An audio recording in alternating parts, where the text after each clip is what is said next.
Hi guys, and welcome to my YouTube channel. Thank you very much for stopping by. Today we have a race from Circuit de Spa Francorchamps, or as number 9 I suppose put it, Spa Franca off tracks, and I would completely agree with that. Today we are driving the Mercedes AMG GT3 car in the AMG Petronas colours. And we have qualified in 11th position. We are car number 8, so we've got a little bit of work to do, but not too much. And so hopefully we're going to have a great race today. As you can see, I'm warming up the tyres there, accelerating and braking, accelerating and braking. Best way to get heat into the brakes and let that penetrate through into the actual tyre itself, rather than weaving. Weaving really doesn't do anything. It just gives you something to do, and 9 times out of 10, someone's going to end up hitting somebody else and ruining their race. So here we go, on to the Formula 1 start and finish, but this isn't the start and finish for the race. Now start and finish is down the hill after turn 1, and here it comes.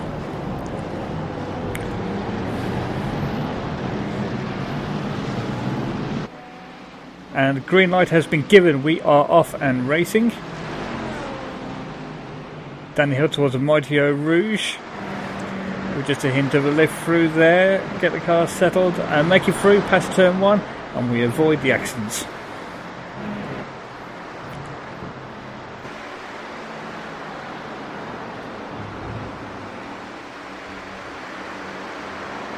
And we've managed to carve ourselves a little bit of time behind, and we're catching the guy ahead. In fact, I had to take just a little bit of evasive action there, delay my turn into the corner, just so that I don't run into the back of him.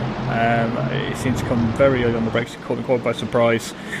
So we have to be careful in these opening stints. You know, people are looking for opportunities for gaps. Some people are taking it very easy, perhaps too easy. Other people are seeing that as a sign of weakness, and I want to start pressing ahead. But in all honesty, I tend to find that lap 2 is usually the one that causes the most grief in iRacing. So, you know, take it easy on lap 1. It's a long race. You know, we've got about 18 odd laps in this race, and there's going to be a mandatory pit stop. And these are long laps, 2 minutes 30. These are long laps. So it's going to take quite a while for us to actually get around this circuit, and we've got plenty of opportunities to overtake and progress forward.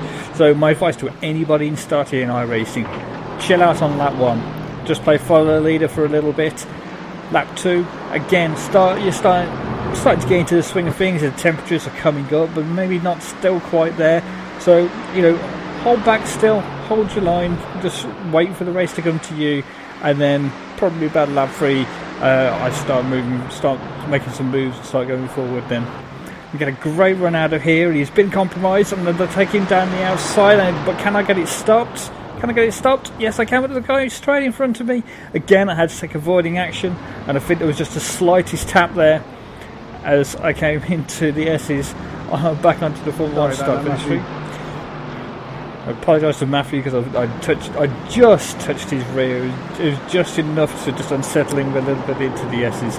You can see that the Mercedes behind is fighting back, trying to come back at me. But I managed to hold the position. Now we can get our head down again and we can start racing. So, as much as I was saying earlier, you need to chill out and be careful where you're going. People will make mistakes, and you know you have to take. You know, you can't slow down because somebody has made a mistake. There is a whole gaggle of cars behind us that are very happy to take our position from us. So if somebody makes a mistake, you have to be quite cautious. And, you know, I was being as cautious as I could be. But then when Matthew returns back onto the racing line again, he gives me the tow, overspeeds the car a little bit. So I jam on the anchors as hard as I can, and I really was. My foot was absolutely mashing the floorboards, going no. But unfortunately, I just tapped him. So now we're settling in. Matthew's got a little bit of pace. He's already made a position, so we know he's doing well. We're going to keep our powder dry here. Just keep following the leader, plugging away at them laps. Got plenty of laps. There is mandatory pit stop in this race.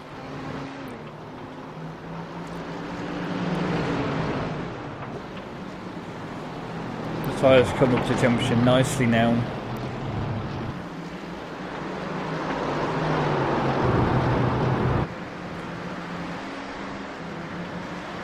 Using all the curb I can and some. We've all got the tow at this point. So Matthew's giving me a tow. I'm giving the guy behind a tow.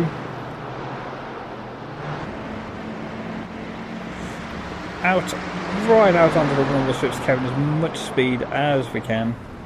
Again, we all bunch up, and again I have to take avoiding action.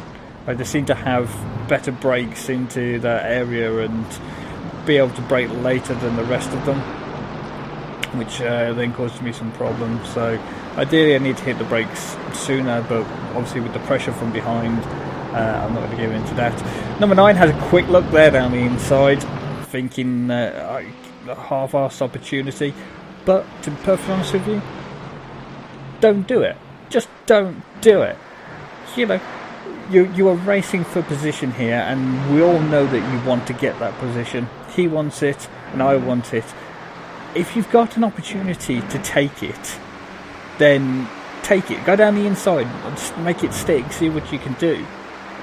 But if you're coming from so far back, and you don't have that opportunity, then all you do is you slow the guy in front and yourself down. I mean, you know, he's dropped off me quite a bit. Unfortunately, I've dropped off Matthew a little bit as well, because I was looking in the mirrors and I was watching and waiting to see how this all pans out. So a little bit trepidatious into turn 1 there, which has cost me some time, but we're managing to catch back up. We still had the tow. You see Matthews took too much speed through there. He's slid out, and while he's sliding he's not been able to get the power down. Meanwhile I have, and I've kept the power down. Now I'm giving Matthews something to think about here. Just simply getting in his mirrors, getting in his head a little bit, see if we can force him into a mistake. Perhaps he leaves the door open for us, thinking that we're going to make a sudden lunge down the inside. But we don't. We just give him something to think about, nothing more. Don't compromise our turning. But he's got a good run, he's back on it now. So again, we will fight our way forward and see if we can close up.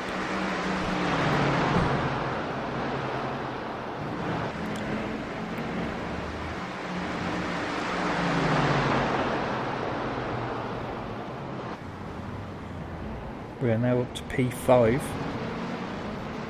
So ahead of us you can see the leaders.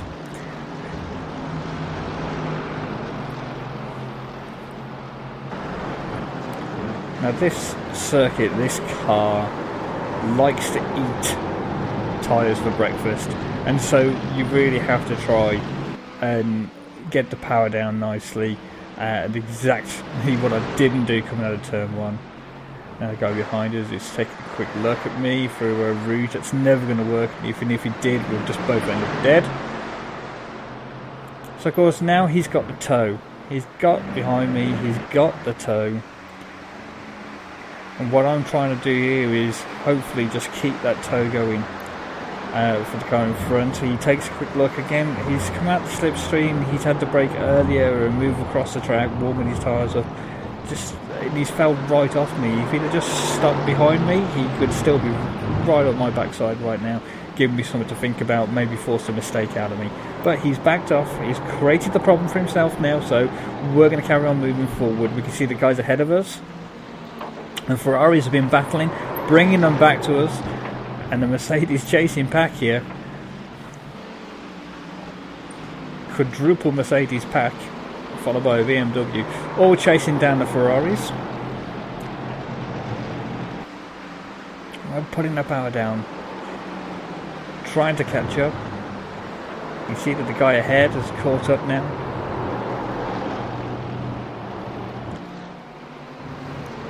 And we want some of that action, so we are going to close in on him, as he's now being held up by the Ferraris, and the Ferraris are battling away. We're battling away. So hopefully a move is made soon, and we can get right up there and be with them when that happens, and hopefully slip through if they leave the door open long enough.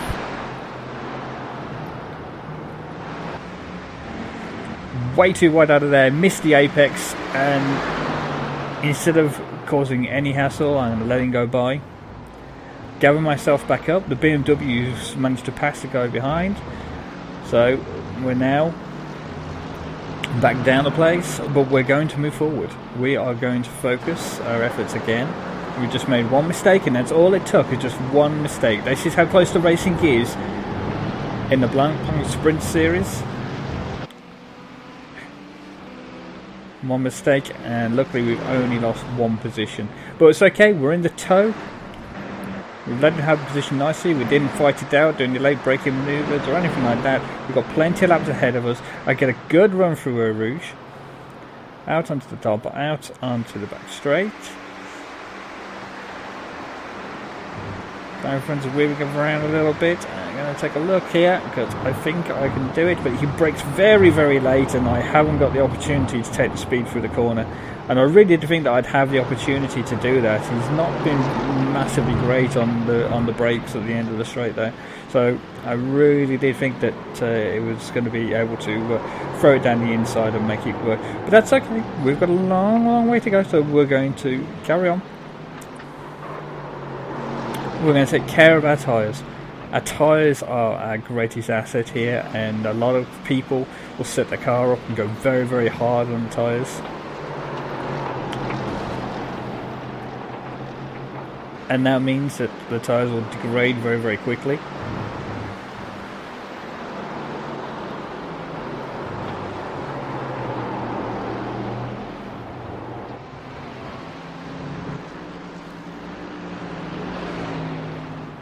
And we're not going to let that happen. Just going to take care of our stuff. Try not to slide around too much on it. But I still want to keep in contact with these guys ahead. It's important that I keep with these guys. We're pushing a little bit of a gap now to the Mercedes behind there after he was fighting with the BMW. So we've pushed a gap. I need to keep with these guys. I need to keep within tow range of these guys. Again, slightly missed the apex. Had to dab the brakes. Making some silly mistakes at the beginning of this race now, and now I need to really focus and concentrate.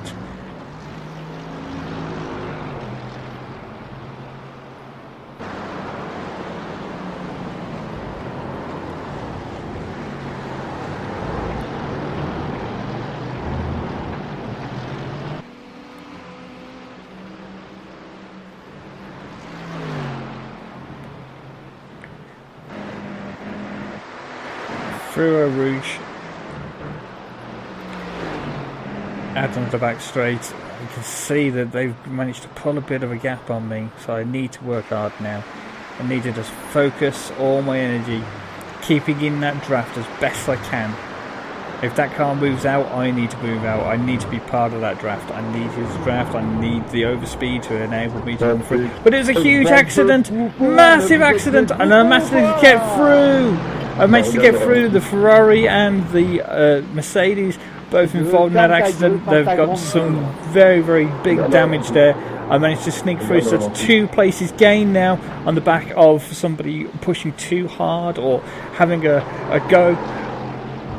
And that means that just by keeping my powder dry and keeping my head down, we've managed to just gain 2 places for free. Thank you very much. Freebies for me. Let's move forward.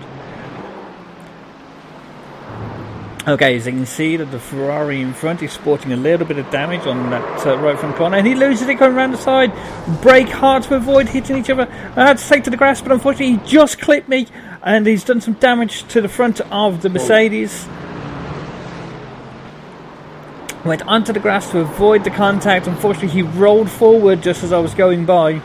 He should have really used his relative box to allow him to see me. And see how close I was coming, and if he'd have just stood still in the track, we would have got around him. However, you know, it's a dangerous place to be, side on across the track like that.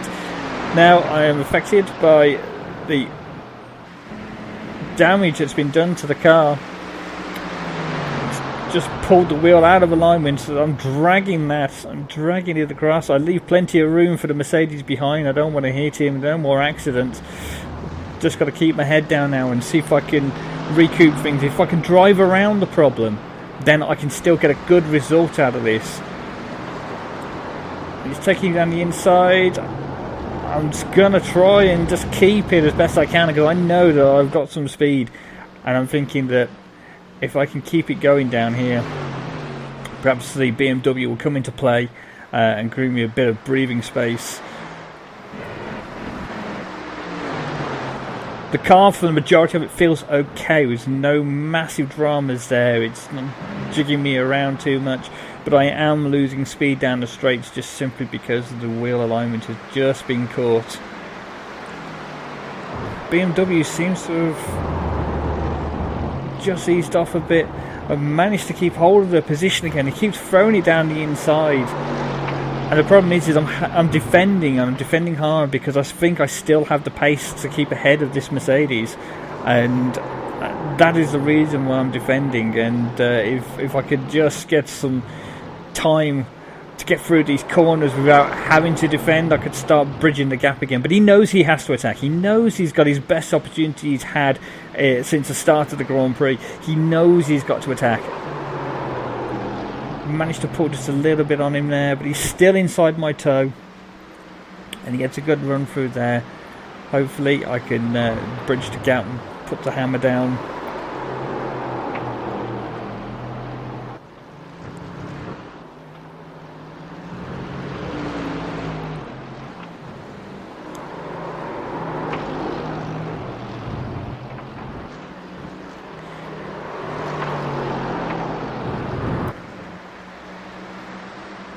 He's got the toe down the back straight here. He's got the toe. There's not a lot I can do about it, but I'm going to maintain my lines as best I can. Defend to the best of my ability. Try not to lose as much time.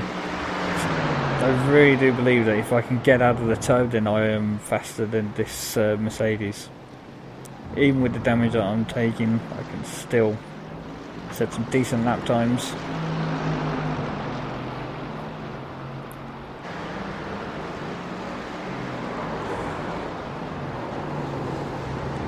He's still looking, but I knew that was a fake, so I went for the apex and grabbed it there, right on the apex of that corner. Grabbed it, hold it. It was mine. So unfortunately now he's still in my toe, but he's a little bit further away. So if I can get a good run through Eau Rouge and get out the top quickly, then maybe I'll be able to make it down the back straight without having to defend, which will allow me again to just be in a good place to get around the next few corners. You can see he's got the toe there. He's getting very close. Oh, he's had a little twitch. He's had a little twitch, and he's just put him off. He's had to get out the throttle there, and he's put him offline. That means his corner exit speed will be compromised, and we will be enabled to just have a little bit of a breather now. And hopefully, if we continue this pace, we may be able to pull enough so that I don't have to worry coming around the back of the circuit. This has been a stressful race so far. Very stressful race. Avoiding accidents, getting involved in an accident, and then having to hold off other Mercedes drivers. Whew, got a little bit of a gap. I'm putting the times in, trying to build that gap again now as best I can. We're beginning to reel back in the Mercedes ahead. So my focus can now switch to being a rear gunner and looking after the rear of the car. I can switch my focus now to, right, I want to go and catch the guy in front. So I cut the corner there, keep it in tight, and I generally like that line. It doesn't work for everybody, but I genuinely like it. The other guy went out wide, and he missed my toe by me cutting that corner so much. He's still close. He's still close enough to have the toe, and he looks like he's got some decent brakes on him as well, because he caught right up in that section there.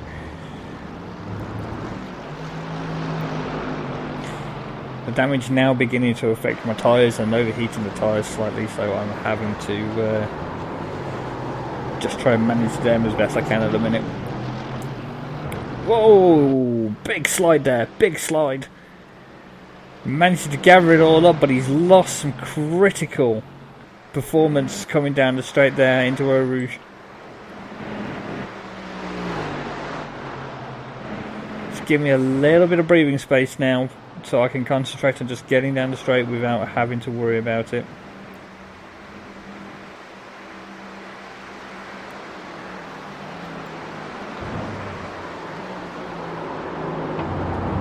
You can hear the tyres are slip sliding. They're complaining about how much grief I'm giving them at the minute.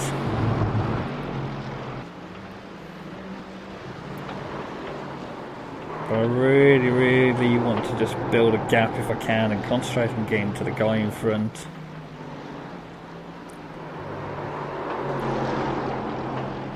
But it's big Mercedes. It's got a huge V8 engine up the front. And the power being sent to the rear wheels, so this is a big heavy car, and so to drive it on the limit constantly, the tyres take a huge pounding, a massive amounts of pressure on these tyres, just trying to deal with all that torque coming from that big growly dripping V8 just absolutely sounds phenomenal.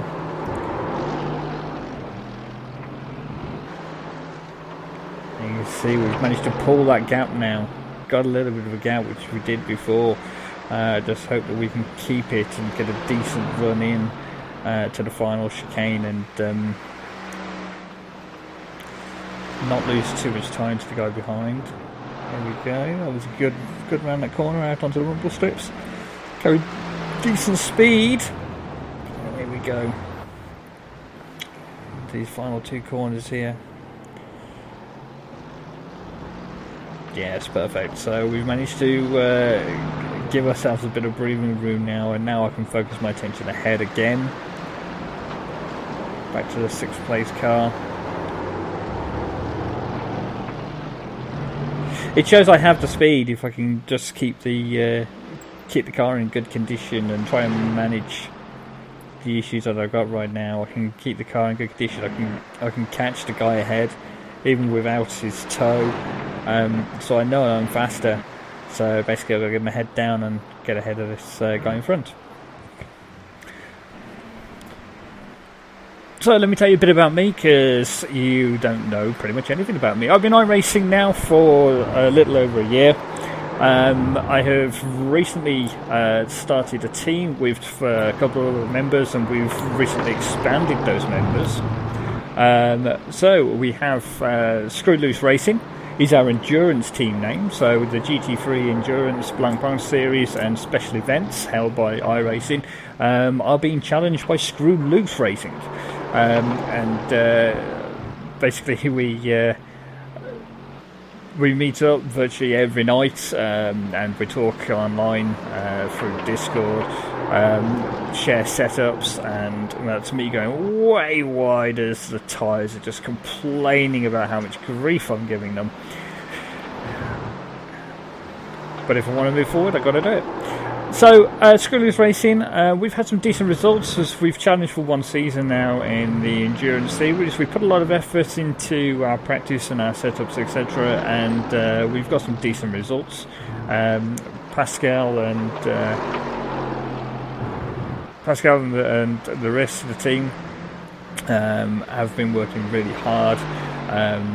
Carl, Sebastian, Emil, Danny, Andy, we've all been working really hard on setups. We've been working really hard on just getting the laps turned, getting ourselves familiar with the car and how it's going to perform, and it's done really well. And I'm really proud of the guys coming in and taking it like a duck to water, and it's just worked perfectly. So hopefully we'll be doing some more endurance series, some more special events, and we'll be able to stream them live soon, I hope. But in the meantime, we'll continue with these YouTube broadcasts if we can. So there is a mandatory pit stop in this race. The fuel tanks are half the size of their endurance counterparts, and therefore we will need to go into the pits. And unlike the Formula 1 pits, they are not at the top on the start and finish. They are coming down the hill towards Eau Rouge. So it's a very, very, very long pit lane. It's called the endurance layout because there's so many people in the endurance classes that they need all the pit stalls that they can get. And so we'll be using that a bit later on. So, as I say, I've been on iRacing for just over a year, and I've really progressed for the ranks. I am currently A licensed, which, if you don't know iRacing, it goes in license grade. You start off as a rookie, and then when eventually you do enough to get out of rookie and get your D license, and then your C, and then your B, and then your A. There is also a pro license up for grabs as well, so you can go and do pro events and race a Formula 1 car that's in iRacing. But for me, I prefer tin tops. It's got to be said. There's something about tin tops that I really, really enjoy. I've been racing the Rough 911 GT3, and I've also been racing the Aston Martin GT1 car in the Proto GT series. And I wanted to talk about the Proto GT series as well. The news is out from iRacing that Proto GT will be no longer, now be the GT Challenge, consisting of GT1 and GT2 cars. Meanwhile, the HPD will be changed, and that will now no longer be part of Proto GT or the GT1 Challenge. It will basically now form part of a new Le Mans spec endurance series with the two new LMP1 hybrid cars that are coming in to iRacing, as well as the GTE cars, the Ferrari GTE and the Ford GTE. They will both be featuring in this endurance series, and I really think that iRacing have made a huge mistake. I love iRacing, and I think it's a great platform. It's probably one of the best simulator platforms out there. There's a lot that they need to improve on, but Proto GT has in recent times dwindled off quite a lot, with people favouring to go to multi-class racing with IMSA, or into a more exciting category car such as the GT3s. Now, I've raced the Aston Martin GT1 car in Proto GT for a few seasons, and I really enjoyed it. I got my first win in my Aston Martin. I took the championship in Division 6 in the Aston Martin, and it's a great series to run in, but there seems to have been this drop off. It's basically people stopped running the GT2 cars, and they were running just purely the GT1s and the HPDs, and that's really caused the whole series to dwindle away. People buy the HPD cars just simply because they look like Le Mans cars, and they've got a lot of downforce, etc. So people really like them, and they brought them. And the issue with that is that you don't necessarily have to be that fast in a HPD. You've got the downforce that's working for you in this ultralight car with this massive engine at the back, so you're going to be fast. There's no two ways about it. You're going to be fast, and the downforce makes you feel, almost invincible. The problem is to get up to a fast pace in the HPD, you can do very, very quickly.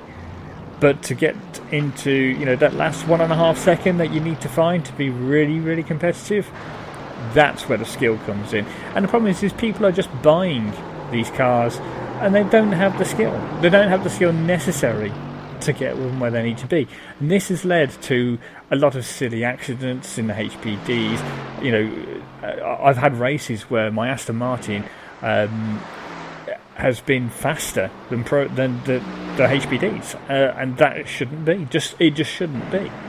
But the thing is there's nothing to stop these people buying these cars and racing whatever they want, and that's fine. I mean, Personally, I think that they should make it so that the HPDs perhaps need a better license category to run them than the Aston Martins, and perhaps even a worse license category from the Aston Martins to run the GT2 class. I don't know. Perhaps that would have helped it. I mean, the community at large has been crying out for another car in there because the GT2s just don't get used. There's only one GT2 car, and that's the Ford, as far as I'm aware. And because it's so unpopular, nobody runs it. When they finally do, get a car in there with in the GT2 class, it's usually on its own, so it wins its class outright. But it spends the time just being a time trial, effectively. Which is really boring for that person who's running that GT2 car, and I understand that. But I think there is so much more that they could have done with Proto GT, because it's a fantastic formula. You've got the Corvette, which is a stunning car. You've got the Aston Martin, again, another stunning car. One big massive V8, one big massive V12, and then you've got the HPD. So it gets very entertaining. It's very entertaining. It's very challenging as well. There's no ABS, no traction control. So basically, it's your skill that's keeping that massive V12 or V8 in check. It really has taught me a lot about racing, and this is where they've just lost the plot. GT Challenge category is only going to be ever used by GT1s. It's going to be Aston Martin and Corvettes, but that's all we got in Proto GT, effectively. So, in I come. After my rant, in I come. Back onto the pit limiter. The tyres are absolutely spent at this point. They've gone far too hard. Obviously, with the damage I have, they are... Hey, look, 2D people. Awesome. Nice iracing. The tyres are spent. I've pushed as hard as I can push on them. I can't push any harder. I'm going to start losing a huge amount of time. As you can see, that BMW behind me is coming at pretty much the same time, and he's very close to me now. I just couldn't go any further than that. So I need to get these tyres changed, ideally. But we'll see. iRacing does give you a little bit back after you've been into the pits, even if you don't change tyres. It gives you a bit more grip back, and we don't have that long left in the category, so we could quite happily just take a fill up and go. So we hit our pit box, and the fuel is going in. You can see our Lollipop Man just sitting there waiting. Counting down the seconds, and we're off. I decided not to take the tyres. I decided it's not worth the gamble. We're okay. We're going to take the tyres. We're going to roll on them. We've got some weight back in the car now with all the fuel that we've just added, so that will help with pushing the car down into the track. But unfortunately, it won't help that much when it comes to actually getting around these corners quickly or braking quickly. I stop off the racing line just simply because I need to know where everybody is. I need to make sure there is actually nobody to my left. You do have a spotter in iRacing. It tells you that the car left, car right, whether you're 3 wide or 4 wide. But I want to make sure for me that is the case. So I keep over off the racing line, and then once I'm satisfied that there's nobody beside me in my blind spot, and there's nobody who's going to be coming up fast behind me to overtake me, then I move over onto the racing line. Not everybody does that, and I really wish they did. Spa has a pit exit onto the straights here, so it kind of spits you out at quite an acute angle back into traffic. And basically, if you're on the circuit and somebody is exiting the pits, you do have to get off the racing line in order to enable them to come out the pits. Because unfortunately, the pit exit is right on the racing line, so you have to move out. So you've got to have your wits about you. And me just stopping to the right there and just making sure that I've given enough space to anybody who needs to come flying by me. That's exactly what I did. So we're ahead. We're out in front of the BMW. The BMW obviously either taking more fuel or taking tyres, which is slowing down. I've not done that, so I'm going on these tyres, and I am just going to keep going as best I can.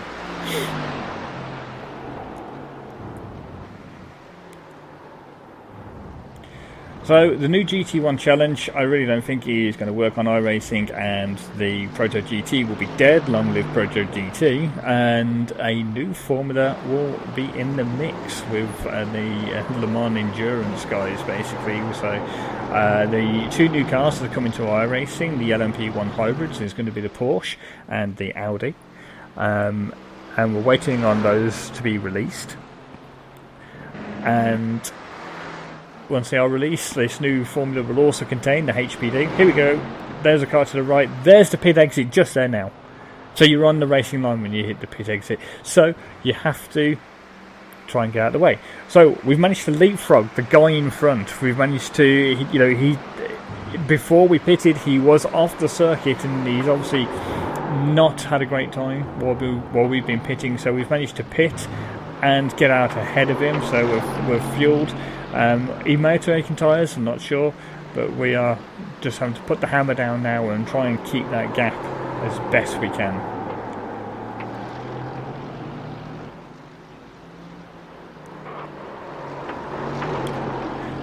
So, you've seen a lot of Mercedes, you've obviously seen a BMW. Cars that you've also seen is a Ferrari 488 GT3 edition. There is also the BMW Z3. And obviously the Mercedes-AMG GT3. There is a McLaren MC12 GT3, I believe it is. That is also in iRacing, and an Audi R8, which is also in iRacing. Unfortunately, these Mercedes cars, and I'll be perfectly brutally honest, they're a bit easy to drive. They're a bit probably too easy to drive. And that is why they're so popular. You know, they've got very good top speed as well. So from that point of view, that all stems from the engine. They've got a very good top speed, but the actual car itself is not jittery or skittish. It seems very well planted.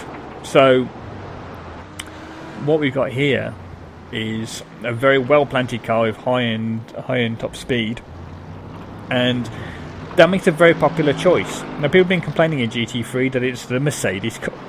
Excuse me. It's a Mercedes Cup, and I can see where they're coming from. Yes, it almost is like a Mercedes Cup, because there's so many Mercedes out there. But I really think that they've probably got the balance of performance right.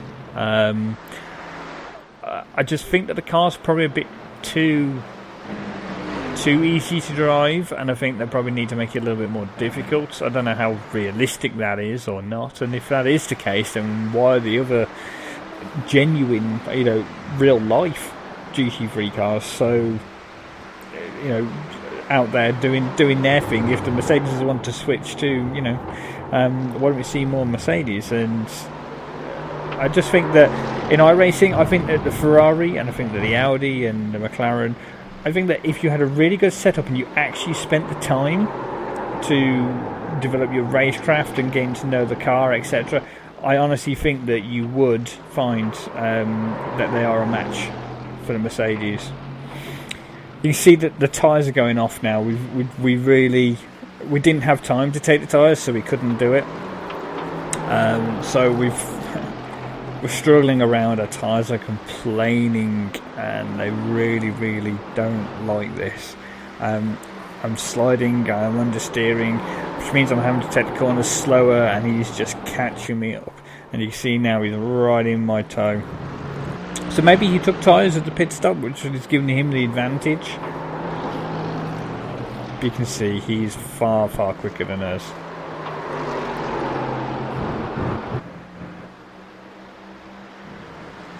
Again, I cut that corner, but he's come across right away to try and take it. And here he comes. He's right in my slipstream. He's going to pull out, but I'm going to keep fairly wide so he doesn't really have the opportunity.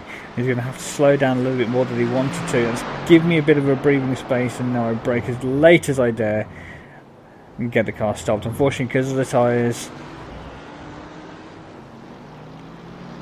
he's allowed us to catch back up, so I have to brake just a little bit earlier. All concentration to everybody ahead now. All the concentration in the world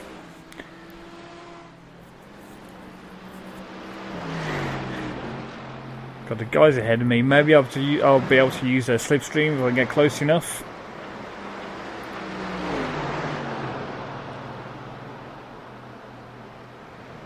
And if I can use their slipstream, then that will maybe just keep them away. You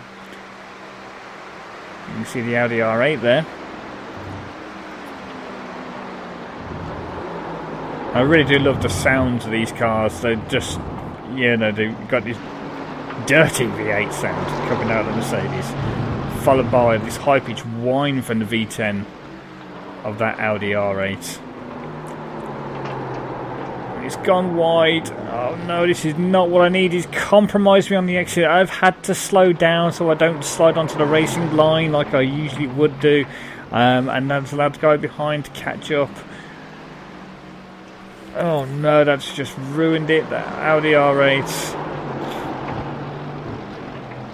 I've gone wide again because the tyres just can't hold me in.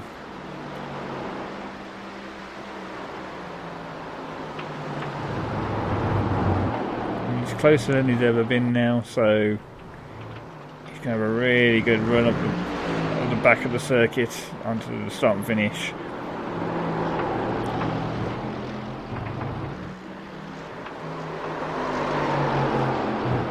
Trying to use as much of the track as I can. Pushed him out wide, but I think he's going to have me round the outside here unless I can do something amazing. But I think he's going to have the tyres, he's going to have the speed already. He's nearly past me. We go side by side together, round the outside. I managed to keep it ahead of him.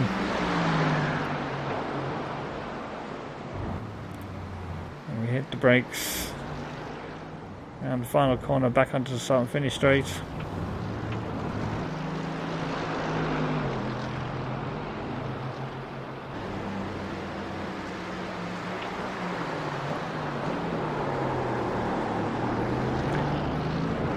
You can see he's right behind me. I get a half decent exit. It seems like I've gapped him just a little bit. Will it be enough to keep him away from me down the back?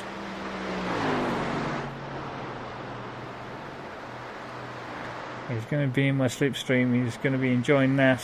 At a massive overspeed. I try and jink around a little bit, keep him out of my slipstream, but I don't want to overheat the tyre, so I don't want to keep jinking around all over the place. You can hear the tyres squealing.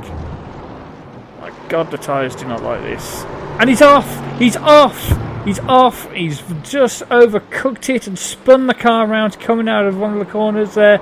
He just couldn't keep it under control. He was trying his absolute hardest because we're running out of laps here, and he's absolutely on the edge, and I've managed to just keep it on the black stuff.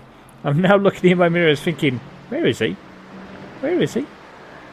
It's only the Audi R8 that comes out to the final corner, so I am away, and all I need to do now is just protect myself, make sure I can bring the car home. Man, this has been a nerve-wracking one for me. I was sweating bullets in the car, I can tell you.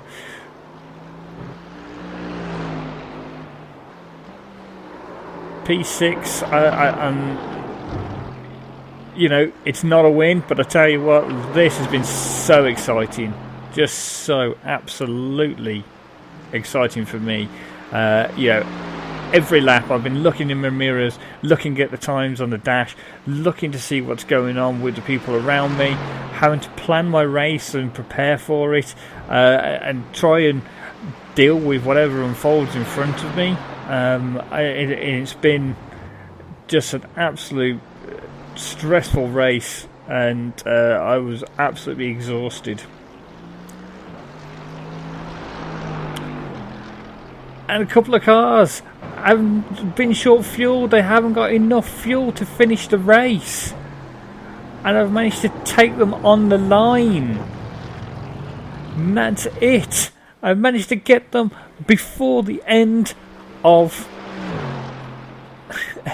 the race. Yeah, same here. Last lap, fuel saving. Fuel calculator is totally sucked. People with their fuel calculators not very happy at all. But oh my life, what a race! Also, what happened to you? What like, a we were having such a race. good battle, and then all of a sudden, looking in the rearview mirror, you're not there. What happened? And what happened was simply the case of he fell off the track. I come home with a P5, starting 11th, finishing in P5, car number 8, with an exciting race. It's been fantastic. I really have enjoyed it. Anyway, guys, I hope you enjoyed it, and I hope to give you some more streams coming soon. And I'll hopefully see you all next time. Take care.